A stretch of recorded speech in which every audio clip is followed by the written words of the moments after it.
jelas antara masalah dengan hasil belum terlihat apa yang diinginkan dari hasil penelitian.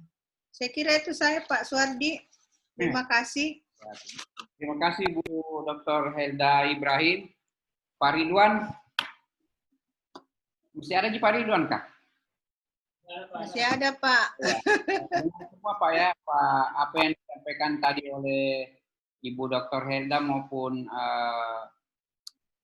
Pak Dr. Amal ya, Pak Ridwan ya. Jadi nanti itu semuanya diakomodasi, dikonsultasikan kembali dengan pembimbing. Kemudian saya juga sebagai tim penilai akan memberikan sedikit masukan. Jadi mungkin saya hanya memperkuat apa yang sudah disampaikan oleh penilai sebelumnya, baik Pak Dr. Amal maupun Ibu Dr. Helda. Yang pertama tentunya terkait dengan teknis penulisan Pak. Jadi memang Bapak harus mempedomani panduan penulisan tesis yang sudah dikeluarkan oleh Pasca. Di sana sudah sangat jelas ya terkait aturan-aturan yang ada, baik mulai dari abstrak, bagaimana caranya menulis abstrak, tadi juga sudah disampaikan secara detail oleh Pak Dr. Amal, ya berapa banyak kata yang harus ada dalam abstrak itu juga sudah disampaikan ya. Kemudian apa yang harus masuk dalam abstrak itu juga sudah disampaikan. Nah, kemudian juga teknis-teknis penulisan di batang tubuh tulisan ya terkait tabel, penamaan tabel, kemudian dan seterusnya yang ada kaitannya. Kemudian tadi juga terkait dengan daftar pustaka ya, daftar pustaka ya betul-betul apa yang Anda kutip nah, itu tentunya harus termuat di dalam daftar pustaka dan itu yang harus Anda betul-betul cermati karena kalau Anda tulis secara manual ya bisa saja Anda terlupakan. Kecuali kalau Anda menggunakan tools atau misalnya Mendeley yang kita sudah galakkan sekarang semua peneliti atau mahasiswa yang melakukan penelitian menggunakan Mendeley dalam penyusunan daftar pustaka. Nah, itu tidak mungkin ada terlewati dan tidak mungkin bisa tertukar-tukar tadi disampaikan Pak Dr. Amal ada di tengah alamatnya, ada di belakang dan sebagainya. Kalau Anda konsisten menggunakan misalnya metode APA ya tentunya seragam semuanya kalau Anda menggunakan itu yang paling penting. Nah kemudian yang berikutnya dari saya memang apa yang disampaikan oleh Ibu Dr. Helda itu terkait dengan hasil penelitian ya ini belum nyambung antara judul permasalahan tujuan penelitian terus dengan pembahasan dan Bapak lebih banyak memperhatikan saya lihat apalagi namanya Bapak lebih banyak menghitung secara teknis keberhasilan dengan apalagi namanya tolok ukur ada tolok ukurnya ya yang rasio-rasio itu ya yang nah itu sebenarnya memang iya harus dilakukan itu tetapi hubungannya dengan inseminator apa ya tadi Anda katakan di tiap-tiap kecamatan kan ada inseminator. Nah, tiap-tiap kecamatan ini berbeda juga tingkat keberhasilannya. Ada yang berhasil, ada yang kurang berhasil, ada yang mungkin gagal, ada yang sangat berhasil. Nah, itu Anda hubungkan bagaimana peran inseminatornya Anda lihat, keberhasilannya di satu sisi. Jadi ada dua variabel yang Anda lihat. Nah, itu yang sebenarnya menjadi tujuan utama. Bukan tujuan utamanya Anda mencari keberhasilan saja dengan tolok ukur rasio-rasio itu. Rasio itu mungkin memang diukur untuk melihat tingkat keberhasilan, tetapi nanti dilihat juga kenapa misalnya Rumbia lebih berhasil dibanding dengan kecamatan apa misalnya. Nah, mungkin Anda lihat peran inseminatornya, mungkin Rumbia lebih tingkat pendidikan inseminatornya lebih bagus, keaktifannya juga lebih bagus dan seterusnya. Nah, itu baru match ya itu baru kena dengan judul permasalahan maupun ini. Kita mau tahu apa sih sebenarnya perannya inseminator dalam keberhasilan. Ada yang berhasil, ada yang kurang berhasil. Kenapa dia berhasil? Inseminatornya seperti apa? Kenapa dia tidak berhasil? Inseminatornya seperti apa? Itu yang harus ada.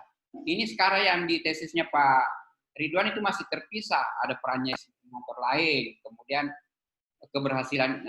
keberhasilan UPSUS juga lain. Harusnya dibuat hubungannya seperti yang disampaikan oleh Ibu Dr. Enda. Saya kira itu yang paling utama Pak Ridwan, dan saya kira itu tidak sulit bagi Anda ya, karena data-datanya sudah ada.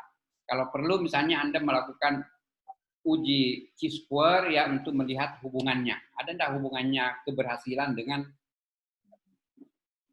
peran inseminator? Apa perannya? Nanti Anda tanyakan inseminatornya. Saya kira itu ya Pak Ridwan ya. Sedikit lagi di setel penelitiannya. Saya kira kalau Anda melakukan perbaikan-perbaikan dalam sepekan ini, Anda bisa segera ujian.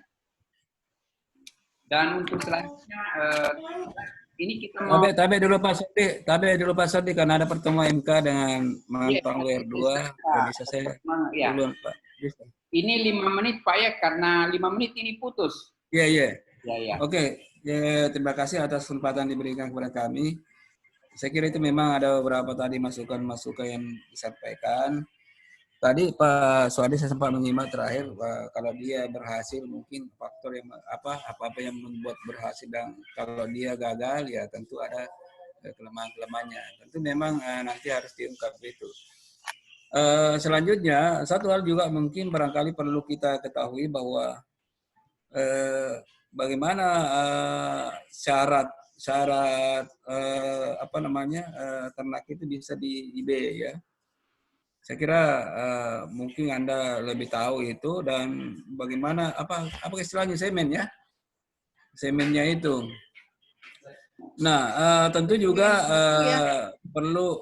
perlu diketahui bahwa sejauh mana dukungan dinas peternakan atau pemerintah dalam hal bagaimana mendukung program ini. Mungkin barangkali yang tambah-tambahan yang saya sampaikan. Karena nanti akan kita lihat kembali usul tesis daripada dan mungkin masih banyak ya kata-kata misalnya di dalam tesis Anda yang tidak Anda cek kembali, Anda baca kembali, dan tentu kami dan Ibu Samsinar siap untuk bagaimana memperbaiki sesuai dengan usulan-usulan tadi yang disampaikan oleh baik dari penguji maupun dari mahasiswa.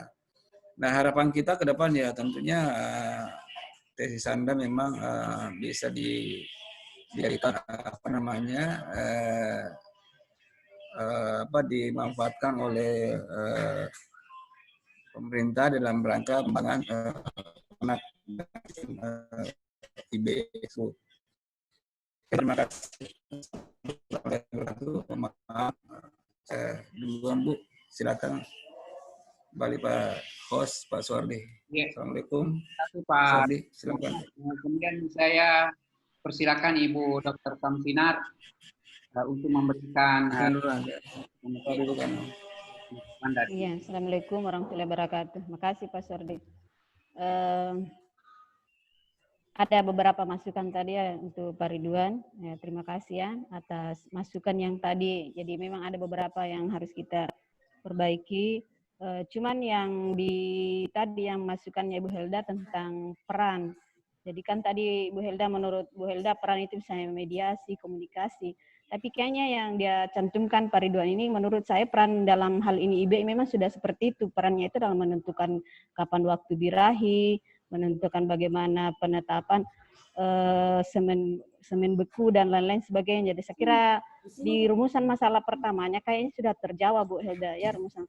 Cuman memang rumusan masalah kedua itu Pak Ridwan sudah benar sebenarnya di pembahasan tak ya, yang karena kan kemarin sebenarnya memang saya sarankan ke Pak Ridwan untuk pakai analisis statistik ya, melihat hubungan antara bagaimana peran dengan keberhasilan IB. Cuman Pak Ridwan kan bilang dia kurang ya. Nah, jadi saya sarankan oke lah kita pakai saya tabulasi silang ya, kita hubungkan antara hasil kuesioner dari peran itu ya, tinggi, sedang, rendah, dikaitkan dengan keberhasilan IB ya, yang ada 3 indikatornya, RC dan lain sebagainya. Ya, cuman memang di kesimpulannya Pak Ridwan dia tidak bahas seperti itu ya, harusnya kan bilang kecenderungan, misalnya kecenderungan kalau peran tinggi maka tingkat konsepsi rasionya misalnya semakin tinggi berdasarkan apa yang ada di tabel itu Pak Ridwan ya. Jadi nanti kita perbaiki ya, jadi karena memang belum ya, makanya bisa katakan tadi kayaknya dengan Pak Suardi ya tadi katakan belum ada benang merah antara tujuan merumusan masalah dengan hasil, karena sebenarnya di pembahasannya Pak Ridwan itu sudah bagus itu tabelnya, dihubungkan antara hasil kuesioner ya, peran dengan tingkat keberhasilan IB yang 3 indikator itu. Cuman kesimpulannya Pak Ridwan tidak buat kesimpulan sesuai yang ada di hasil tabel tersebut. Harusnya kan seperti itu. Bilang kecenderungannya kalau semakin tinggi peran maka semakin tinggi